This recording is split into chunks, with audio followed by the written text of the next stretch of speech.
కరోనాపై ఒక టీచర్ రాసిన గేయ కవిత. Shopping malls ఎడారులయ్యాయి. ఒకప్పుడు మేఘాలలో విహరించిన విమానాలు నేలపై నిలవబడ్డాయి. ఒకప్పుడు గొప్ప శబ్దాలతో హోరెత్తిన ఆరాధనా కేంద్రాలు, ప్రార్థనా స్థలాలు మూసివేయబడ్డాయి. దేశ ఆర్థిక సమృద్ధి రోజురోజుకు తగ్గిపోతూ వచ్చింది. న్యాయాన్నందించే కోర్టులు, న్యాయస్థానాలు సుదీర్ఘంగా సెలవులు తీసుకున్నాయి. అంతర్జాతీయ సరిహద్దులన్నీ మూసుకుపోయాయి.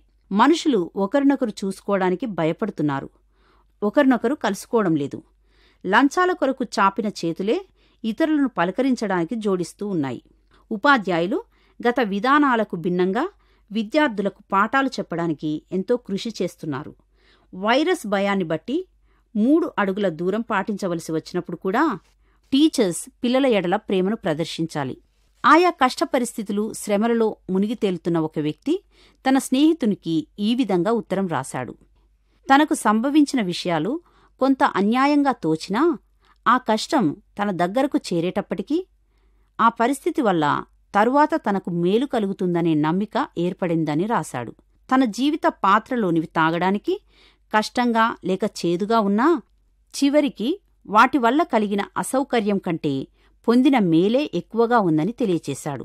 దేవుని చిత్తం అనే వృత్తంలో కేంద్ర స్థానంపై నిలవబడినప్పుడు చికాకు పెట్టే ఇరుకు ఇబ్బందులైనా, మండుటెండలైనా, ముసురువానలైనా, వడగాల్పులైనా, పెను ఉప్పెనలైనా వాటన్నిటిలో దేవుని చిత్తమే వారికి క్షేమాన్నిస్తుందని, సునాయాసంగా వాటన్నిటి నుండి దాటిస్తుందని, కారణాలు, హేతువులు తెలియకపోయినా విశ్వాసంతో దేవుని ఆశీస్సులు పొందగలమని తెలుసుకోగలం. పరిస్థితులేవైనా అంతిమంగా విజయాన్ని పొందగలమని నిరీక్షణ కలిగి జీవిద్దామా మరి?